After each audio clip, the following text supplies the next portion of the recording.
बॉलीवुड के इतिहास में स्टार तो बहुत हुए, सुपरस्टार भी कई हुए, लेकिन मॉस एंटरटेनर सिर्फ एक ही बंदा हुआ। एक ऐसा अभिनेता जिसके डांस स्टेप्स पर पूरा इंडिया नाचता था, जिसके रंग बिरंगे कपड़ों का मजाक उड़ाया जाता था, लेकिन फिर भी हर कोई उसे कॉपी करता था। जिसके पास न शाहरुख खान जैसा रोमांस था, न सलमान खान जैसी बॉडी और न आमिर खान जैसी परफेक्शन, फिर भी वह हीरो नंबर 1 था। हम बात कर रहे हैं गोविंदा की। लेकिन दोस्तों, आज वही गोविंदा जिनके इशारे पर प्रोड्यूसर्स लाइन लगाकर खड़े रहते थे, वही आज इंडस्ट्री में काम पाने के लिए संघर्ष कर रहा है। जिन्होंने 90 के दशक में इंडस्ट्री को अपने कंधों पर उठा रखा था, आज उसी इंडस्ट्री ने उन्हें आउटडेटेड मान लिया है। आखिर ऐसा क्या हुआ? क्यों सैकड़ों फिल्में करने वाला यह दिग्गज कलाकार आज रियलिटी शोज में गेस्ट बनकर और स्टेज शोज करने पर मजबूर हो गया है? क्या यह सिर्फ समय की मार थी, या फिर गोविंदा का अंधविश्वास, उनका गुस्सा और उनके अजीबोगरीब बयान? आज के इस वीडियो में हम फिल्मी दुनिया के इस सबसे बड़े अनसुलझे रहस्य का डीप डाइव करेंगे। हम सिर्फ ऊपर ऊपर की बात नहीं करेंगे, हम उन सभी बड़े वजहों को जानेंगे जिन्होंने गोविंदा के करियर की अर्थी उठा दी। गोविंदा के पतन की नींव उसी दिन पड़ गई थी जब वे अपने पीक पर थे। उनका सबसे बड़ा दुश्मन कोई और नहीं बल्कि उनके हाथ की घड़ी थी। इंडस्ट्री में एक कहावत बन गई थी, गोविंदा साहब आ रहे हैं, मतलब शूटिंग कैंसिल हो सकती है। कहा जाता है कि अमिताभ बच्चन जैसे महानायक भी सेट पर समय से पहले पहुंचते थे, लेकिन गोविंदा का अपना ही टाइम जोन था। अगर शिफ्ट सुबह 9 बजे की होती तो गोविंदा साहब दोपहर 2 बजे, कभी 4 बजे और कई बार तो सूरज ढलने के बाद सेट पर आते थे। एक बहुत मशहूर किस्सा है, एक बार एक विदेशी कैमरामैन को गोविंदा की फिल्म के लिए बुलाया गया। वह कैमरामैन घंटों इंतजार करता रहा। जब गोविंदा 8 घंटे लेट आए तो उस कैमरामैन ने कहा, मैं हॉलीवुड में काम करता हूँ, जानवरों के साथ शूट करना आसान है, लेकिन इस आदमी के साथ नहीं, और वह फिल्म छोड़कर चला गया। उस दौर में प्रोड्यूसर्स यह सब सह लेते थे क्योंकि गोविंदा की फिल्में हिट होती थीं, लेकिन यह अनप्रोफेशनल रवैया डायरेक्टर्स के दिमाग में बैठ गया था। जैसे ही हिट फिल्मों का सिलसिला रुका, इंडस्ट्री ने अपना बदला ले लिया। एक समझदार एक्टर वो होता है जो समय के साथ अपनी स्क्रिप्ट बदलता है, लेकिन गोविंदा ने न सिर्फ अच्छी स्क्रिप्ट ठुकराई बल्कि ऐसे दावे किए कि पूरी दुनिया हंसने पर मजबूर हो गई। गोविंदा ने यहाँ तक दावा किया कि उन्होंने गदर और देवदास जैसी फिल्में रिजेक्ट की, लेकिन हद तो तब हो गई जब कुछ साल पहले गोविंदा ने एक इंटरव्यू में दावा किया कि हॉलीवुड की सबसे बड़ी फिल्म अवतार उन्हें ऑफर हुई थी। जी हाँ, आपने सही सुना।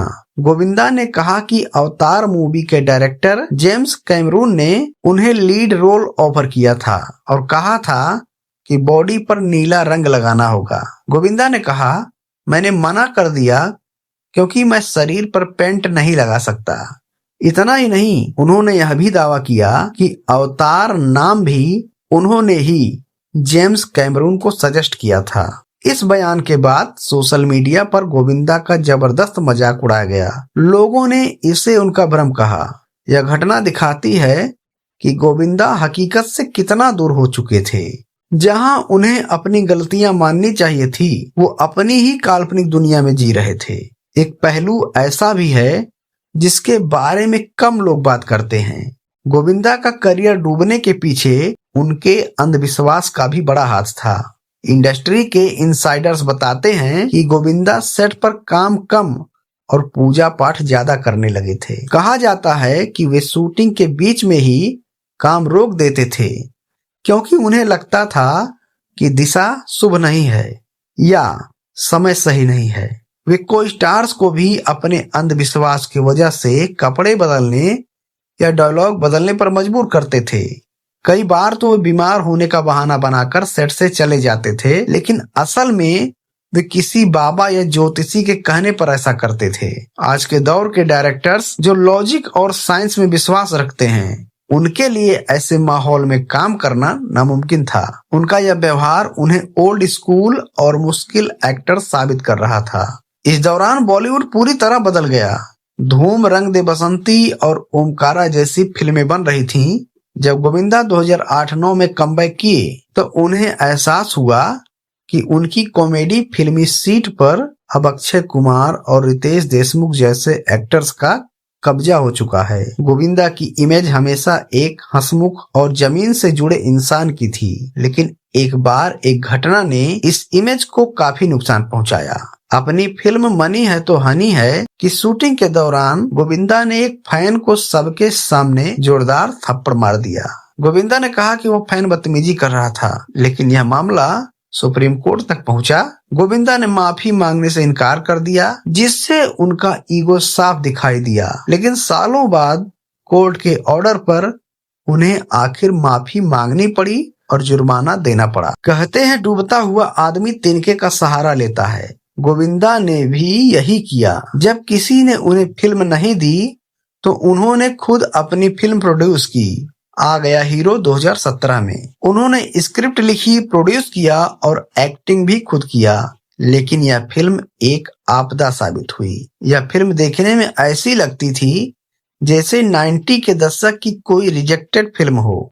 न कहानी में दम था, न डायरेक्शन में। इस फिल्म ने साबित कर दिया कि गोविंदा अभी भी बदलाव को एक्सेप्ट करने को तैयार नहीं है। वे आज भी खुद को 25 साल का लवर बॉय मान रहे थे, जबकि दुनिया आगे बढ़ चुकी थी। इस फिल्म के फ्लॉप होने के बाद बॉक्स ऑफिस ने गोविंदा के लिए अपने दरवाजे हमेशा के लिए बंद कर दिए।